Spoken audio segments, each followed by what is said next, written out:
नमस्कार दोस्तों, मेरा नाम है अरिंदम। आप देख रहे हैं टेक्निकल अरिंदम। वीडियो पसंद आया तो लाइक करना और चैनल को सब्सक्राइब करके उस घंटे बटन को दबा देना। मैं रोजाना ऐसी वीडियो लेकर आता हूँ। तो फिर पहली खबर आता है लॉकडाउन की रिगार्डिंग। हाँ, लॉकडाउन आज से वर्जन 3.0 मैंने जो पहले पिछले टेक न्यूज में बताया था, जो वर्जन 3.0 और लॉकडाउन तीसरा लॉकडाउन आज से शुरू हो चुका है। और इस बार ग्रीन जोन और ऑरेंज जोन में जो भी रहते हैं उसके लिए अच्छी न्यूज़ और रेड जोन में रहते हैं उसके लिए बुरी न्यूज़। क्योंकि ग्रीन जोन और ऑरेंज जोन में आप कमर्शियली अवेलेबल सब चीज़ और बाकी दूसरे जो चीज़ है सब कुछ आप फ्लिपकार्ट और अमेजोन से ऑर्डर कर सकते हैं। कमर्शियली प्रोडक्ट सब कुछ ऑर्डर कर सकते हैं। और इस बार रियलमी ने भी ऑर्डर लेना शुरू कर दिया, Xiaomi ने भी शुरू कर दिया। अमेजोन पे कल Xiaomi का जो Redmi Note 9 Pro है उसका सेल जाएगा। और जो पोको है उसने भी ये सेल शुरू कर दिया है। पोको का जो फ़ोन है वो भी आप खरीद सकते हैं। और वीवो ने एक बड़ा कदम उठाया कि वीवो का जो स्टोर है वो इंडिया में 20,000 से ज़्यादा स्टोर है। और मैं डिस्प्ले पे एक नंबर देता हूँ, इस नंबर पे आप SMS करके ऑर्डर की बुकिंग कर सकते हैं और वीवो का मोबाइल परचेस कर सकते हैं। कि आप किस जोन से हैं, ग्रीन, ऑरेंज या फिर रेड। मैं तो ग्रीन जोन से हूँ। बताएं मुझे कमेंट करके ज़रूर। के बाद खबर आता है जियो की तरफ से। जियो जब से कर्जा में डूबा हुआ है उसके बाद जियो में एक के बाद एक जो पार्टिसिपेट है वो आ रहा है। पहले फेसबुक 10% शेयर खरीद चुका है और इस बार सिल्वर लेक ने कहा कि उस जियो में वो 5,600 करोड़ इन्वेस्ट करेगा। तो फिर देखते हैं इसके बाद जियो एक रिलायंस का ही सब कंपनी है जो रिलायंस लिमिटेड है। तो फिर देखते हैं जियो के अंदर किस किस लेक, तालाब या फिर नदियाँ डूबती हैं। उसके बाद खबर आते हैं OnePlus 8 Pro के बारे में। OnePlus 8 Pro जो न्यू फोन लॉन्च किया है इंडिया में तो नहीं, ग्लोबली लॉन्च किया है। और उसमें बताया गया है कि जो OnePlus का जो डिस्प्ले है वो A+ रेटिंग मिला है। पर जो डिस्प्ले का जो इशू था, रेड या फिर ग्रीन हो जा रहा था डिस्प्ले, तो फिर वो सॉफ्टवेयर अपडेट OnePlus ने बहुत सारा सॉफ्टवेयर अपडेट दिया। पर अभी तक OnePlus का जो 8 Pro है या फिर 8 है उसका सॉफ्टवेयर अपडेट के बाद भी ये फ़ोन ठीक नहीं हुआ। तो फिर ये हार्डवेयर लेवल का इशू है, सॉफ्टवेयर लेवल का नहीं। इसलिए OnePlus ने 3 ऑप्शन दिया है।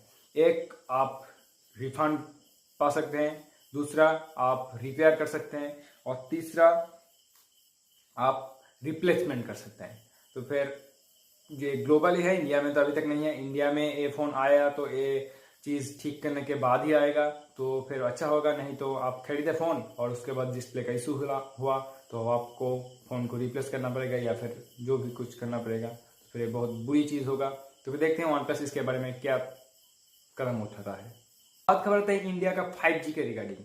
हाँ, इंडिया में अभी तक तो 4G चल रहा है, 5G तो नहीं है। इंडिया में पहले बताया जा रहा है कि 2020 में 5G आएगा, उसके बाद 2021 में। और कुछ लोग तो बोल रहे हैं हमें तो 5G नहीं चाहिए, मेरा तो 4G ठीक है। तो फिर इस बार एक अमेजन ने एक पेज डाला है उसका, अमेजन का जो ऐप्स है उसमें। जो फिर दिखाया जा रहा है कि अमेजन का जो लैंडिंग पेज है वहाँ पे जून में आपको इंडिया में 5G का कवरेज देखने को मिल सकता है। पर सब जगह पे नहीं, कुछ कुछ जगह पे इंडिया का 5G मिल सकता है, जो फिर अमेजन ने कंफर्म कर दिया है। क्योंकि जो अमेजन है, जो फिर बहुत सारा कंपनी है जो उनका जो बहुत सारे ऊपर से लिंक होता है वो लोग जानते हैं, इसलिए अमेजन ने एक पेज डाला है। तो फिर देखते हैं इंडिया में 5G कब आता है।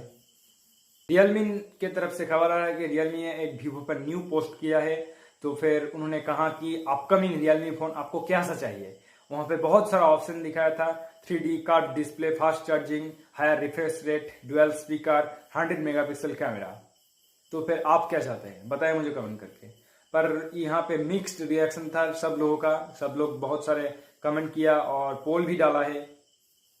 और जो रियलमी का अपकमिंग फ़ोन होगा, ये फोन देख के बता जब लग रहा है कि जो रियलमी का अपकमिंग फ़ोन होगा वो बहुत पावरफुल होगा और बहुत सारे कुछ इम्प्रूवमेंट के साथ आएगा और अच्छा भी होगा ये फ़ोन। ये फिर रियलमी X3 सीरीज में ये सब कुछ आ सकता है।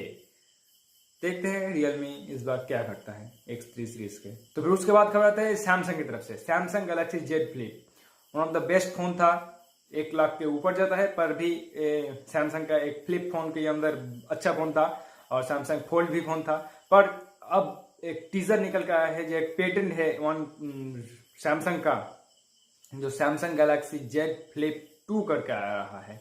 तो इसमें बताया जा रहा है कि इसमें पीछे ट्रिपल कैमरा मिलेगा, एक वर्टिकल कटआउट के साथ आएगा और लैंडस्केप कटआउट के साथ आएगा। तो फिर ये फोन बताया जा रहा है कि जो पहले फोन था उससे कम प्राइस में आएगा इंडिया में। तो फिर ये सैमसंग गैलेक्सी जेड फ्लिप के लिए क्या आप इंटरेस्टेड है, बताएं मुझे कमेंट करके। उसके बाद खबर आता है Xiaomi की तरफ से। Xiaomi के ऊपर जो इल्जाम लगाया गया था कि वो डेटा चोरी करता है और चाइना के सर्वर पर भेजता है, तो फिर इसलिए बहुत सारा जो मिक्स्ड रिएक्शन मिला लोगों के साथ। जो मेरे बहुत सारा मनु कुमार जी ने एक डेडिकेटेड वीडियो भी बनाया था, उसमें भी बहुत सारा मिक्स्ड रिएक्शन मिला।